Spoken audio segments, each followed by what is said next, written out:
You're listening to the Leading Healthy Creative Teams podcast with Matt Curtis. This is the podcast that helps you take your creative team from wherever you are today to healthy and effective. Hey friends, thank you for joining me this week on the Leading Healthy Creative Teams podcast. My name is Matt Curtis and I'm your host. This week, we're going to be talking about an onboarding document. Now, the first time that I heard this, I thought, what, is this a flight thing? Like, where are we going? It has nothing to do with travel. I'm sure you probably already anticipated that. This is a document that I found to be remarkably helpful when bringing a new staff member on the team. Now, you may have encountered this before, depending on where you've worked in your job history. You may have worked at a place that has given you an onboarding packet, and it's been a really helpful experience. For me, in all of the different places that I worked, both for churches and then, in college or in high school, I never once even heard this term. But I'll tell you, this is such a helpful document for new people. But let me tell you how to get it first. Sign up for the Creative Bites email. You can do so at lunchtimeheroes.co. Just fill out the information. And actually, you'll be sent to a page that has all of the past free resources that I've sent out as well via the email. So that's kind of a nice bonus. All of these tools are things that I've developed over the years. Now, don't hear that I'm some, tools genius. These have been in collaboration with phenomenal leaders, bosses, coworkers, seeing problems in the industry and working to solve some of those problems. But ultimately, these were a real key for me over the years to get better as a leader, to get better as a manager. And that's really a distinction I want to kind of lean into a little bit in this episode, the difference between a manager and a leader. This feels like a management process. You're telling me I make a list of things that somebody's supposed to do and I put it in a packet and that's helpful somehow? I didn't like management processes when I first began leading a team. I actually thought that it drifted into micromanagement. I thought that's the only way you could lead through a management lens. But I had a really great boss who was an HR guy. And I'll tell you, he challenged me along the way. And it was a great relationship because I began seeing the benefit of a lot of these management practices in relation to how I lead. So the principle for me with this onboarding document, I found throughout my career, when I got better at setting expectations, which is what this document does, I actually got better as a leader. So for me, I place a really high priority on setting expectations, whether it be with the clients that I work with, whether it be with leading people on a team, whatever it looks like, I want to set clear expectations. I actually do this with my kids. Hey, if you do this, this is the consequence. Hey, if you begin a practice like this in your life, this is probably where it's going to lead. I want to set clear expectations. So this document, the onboarding document, what does it look like? It's a pretty simple document broken up into a few different categories. I always like to start with vision. So what I did is I wrote a letter, and you'll see that in the document when you download it. I wrote a letter to this new employee, and I really wanted to take this opportunity to cast vision for them. What is the team that they're stepping onto? What is the vision behind what they're doing in this organization? Are they just drawing pictures? No, I'm talking about how you are taking the power of creativity and you are helping the church leverage it for the mission of the gospel. That's a pretty big deal. So that's what I'm trying to communicate to this new hire as the first piece of paper that they get. They walk into the office, I'm going to meet them, or their direct supervisor is going to meet them. I'm going to walk them to their desk and we're going to hand them the onboarding document. Here's a letter for you to read to begin understanding the mission of this place that you're now contributing to through your efforts. The second component is a little bit more managey. So understand that there's a management side of this. This is the first 100 days document. I've gone through and I've basically mapped out what their first 100 days are. Now, a lot of organizations will call it the first 90 days. I don't know why I called it the first 100 days, but it just felt like a really good way to articulate it. And so 90 days obviously is basically the first 3 months. So for me, 100 days was just sort of my spin on it. Do whatever you want, but it doesn't need to be a prolonged period of time. And so what I did is I leaned into the first week and mapped that thing out really, really detailed to the point where I actually went through and I scheduled meetings. So you show up to the office at 8 a.m. on your first day. You sit down at your desk. Your first meeting, which has already been scheduled for you, is at 8:15. So that means you got 15 minutes to read this cover letter and then somebody's coming in. Who is it?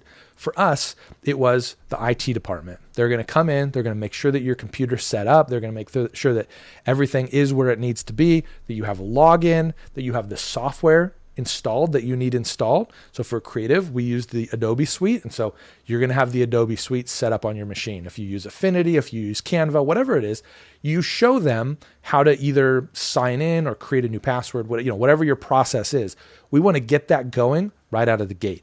Then right after that meeting's done, HR is going to come in and you're going to sign some paperwork. You're going to, make sure you understand your benefits. This document is you weaving in all of the other departments and all of the other future relationships that are important. Another part of this first 100 days is getting to know the different tools that we use in the organization. I actually went through and itemized. I want you to get familiar with this tool. I want you to get familiar with this tool. I want you to spend some time on this tool. I want you to understand where our files are stored. Here's a little tip for you. Your organization operates with way more idiosyncrasies than you think. And what this document does is it says, let me tell you all of our idiosyncrasies. So as a designer, I worked at an organization where all the files were stored locally. But then also as a designer, I worked at an organization where all the files were stored on a server. I didn't even know how to connect to the server. I didn't even know how this whole thing worked. That's what the onboarding document helps you with. So rather than me saying, hey boss, can you come over here? I don't know where to find any files. Instead, I can say, in this document, it says where the documents are stored. It says where I can find them. It says how I can connect to the server. It shows me all of the different things that I need. I may still have questions. You're not going to answer everything, but that's what I'm mapping out in the first 100 days. Familiarize yourself with the processes that we have. The first 5 days really are meeting heavy, relationship building. I'm like planning lunches for you. The first day you're going out to lunch with the executive pastor and your boss. Then the next day you're going to go out with your boss's boss, depending on the number of kind of tiers in your organization. But we're going to map out this relationship path for you so you're getting to know the people that you're going to be interacting with in the organization. For me, if I get hired onto a team and I'm not given an onboarding document, I will make my own. And I will say, who are the people that I need to have conversations with? I'll tell my wife, hey, I'm going to need more money in my food out budget this week, but I'm going to go out to lunch with the senior pastor. I'm going to meet with the executive pastor. I'm going to meet with the department leads. Do you have a student ministries person? What about kids ministry? I want to get to know the people that I'm working with so that I can show them that I care for them, but also so that I can get to know them, some of their idiosyncrasies, some of their quirks. What are the things that make each of these people tick? What are their values? What do they care most about? What are their biggest priorities? What are their fears and insecurities in working with a communications team? Maybe they never have before, or maybe they have and it didn't go well. That's a very real possibility. So what is it that I can do in these early relationships to help build some bridges? I'm going to try to expedite that for somebody if they come in onto the team and they don't have that same mindset.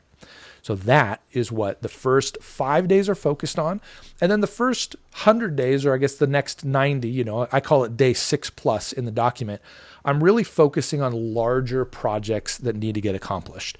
So these are things like reading the manual that you get when you join the team, or going through an orientation process. If you have one in your church, we had one that we were developing, and it was something like every couple months. And so I would put that in there to say, sometime over these next months, I want you to go to this class, or I want you to attend these things. We were a multi-site church, and so for us, it could very easily be, I want you to visit each different campus in person at some point during this 90-day window. I want to find touch points for the ministry. What are ways that I can get this new person acclimated with the breadth and the scope of what we do as an organization? The best way to do that is to instruct them clearly and to give them these expectations in this onboarding document. Beyond the general expectation over these 100 days, there's 2 other sections in this first portion that I find to be helpful. The first is, what are ongoing meetings? I remember forgetting that we had a staff meeting one day. I walked in, I showed up, the time had just changed, and I sat down at my desk and I'm grooving, I'm starting to work. And I'm looking around, I'm like, where is everybody? I feel like there should be more people here. I checked my phone. Why aren't you at the staff meeting? Oh man, I totally forgot. Well, that's the experience that new people have every time they're interacting with everything on your team. They haven't been to any of these meetings. So that's another part that we include in this onboarding document. What are the repeat meetings that are happening on an ongoing basis? Some of those are, do you have a one-on-one with your boss? You probably should. Some of those are staff meeting, even weekend service times. Giving them all of that information is super helpful. The last section that I like including in this beginning portion is what are the tools that we use. We try to go through and have a pretty exhaustive list. From the creative side, we're talking about we use this as an FTP uploader if we need to. This is what our church app is used through. This is the software that we use for printing if you're in the copy room. Obviously, things like Adobe Suite or Affinity or Canva, whatever those tools are that you're using, having an exhaustive list is very helpful. I love including basic brand guidelines in this document. It's very helpful because it helps me know everybody has seen this. Everyone has a somewhat common understanding of how branding works in our organization, what we value when it comes to the things that we elevate, the things that we don't elevate. It has our tone of voice. How is it that we communicate to people on the inside, on the outside? It also has things like, how do we lay out our bulletin? What are the ways that we do copy? Is it a headline that's bold and then a different font size and then italics or whatever? We solved all of those problems, and I don't want somebody new coming in and then reinventing the wheel. Maybe it needs to be reinvented later, but I want everybody to be operating off of the same play card, and that's what this document does. It lets me present expectations from a brand standard point of view as well. And then the last document that I include was actually the last freebie, which is the graphic design workflow. The graphic design workflow is my expectation for any creative that's on my team. This is the way you lead every creative project that happens. I'm not going to rehash all the details for the graphic design workflow because that was a previous podcast episode actually, but you can go back and you can listen to that episode and you can really get a sense of how this document is incredibly helpful for bringing consistency to the management of your graphic design projects. If you want to implement this in your church, here's what you need to do. You need to sit down and you need to say, what are the most important conversations that we need to have first? What are the things that we want a new person to do in order to understand who we are as an organization? What are the key relationships that this person needs to invest in? Who are the people that he or she is going to be working with most? Let's arrange some of those meetings early on and make sure that we prompt that this is an important relationship. This also communicates to the person that they're meeting with that this is going to be a long-term ongoing relationship. So let's start the investment and relationship building process now. This sets very clear expectations for your team. So you then need to think through what are the things that somebody on the outside joining our team for the first time might need clarification on. What are the questions that come up often? You can learn this by asking a new staff member, hey, was there anything that wasn't covered in this document that you think would be helpful? You'll get some really good feedback. You know what? I feel like everything was helpful. Or I don't know who any of these people are. Okay, so I need to not just list their name, I need to list their job title too when it shows the meetings that are happening. So those are the types of things that you're really looking for when it comes to building a document for yourself. My contention is that every single person who joins your staff needs to have an onboarding document. Think about how stressed you were when you took your first job. I remember the first time I walked into the office at all of my jobs, and I'm thinking to myself, I don't know what I'm doing. In some cases, I had even relocated. So now we're in a new place, a new environment, a new area, and we don't really have relationships here. And I'm walking into this new building. It has a key card access. I don't know how to get in. I didn't even know where the entrances to some of these buildings were. So how can we help alleviate as much stress as possible for anyone new joining our team? It's by setting clear expectations. You can send this document out ahead of time, or you can have this be a document that they encounter when they first get to work. Whatever way you plan on doing it is fine. Just make sure that you're thinking through the content that's going into it. What other information would you add if you're giving it to them ahead of time? Is there new stuff that's a part of it? Adding an onboarding document for those joining my team gave me a huge sense of peace because I knew that everyone had a common experience when joining our team. I also knew the type of information that they were given. I knew the expectations that we set with them through the letter on the front end. I knew that that first week or so was very heavily and smartly managed so that they were going to have the right conversations at the right time.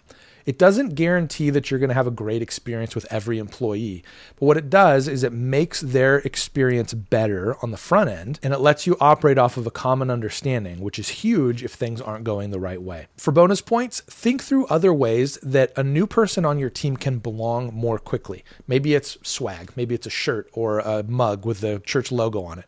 Maybe they already know somebody on the church staff. Let those two go out to lunch together and pay for the meal. Little things like this help new people feel like they belong, much faster than if you just drop them in and don't give them any guidance. And that's why I'm a big fan of having an onboarding document for every person that you bring on your church staff. Thanks for listening to this episode of Leading Healthy Creative Teams. This podcast is just one of the ways Lunchtime Heroes helps build healthy creative teams in the church. Stay up to date on the latest by signing up for the Creative Bites email at lunchtimeheroes.co.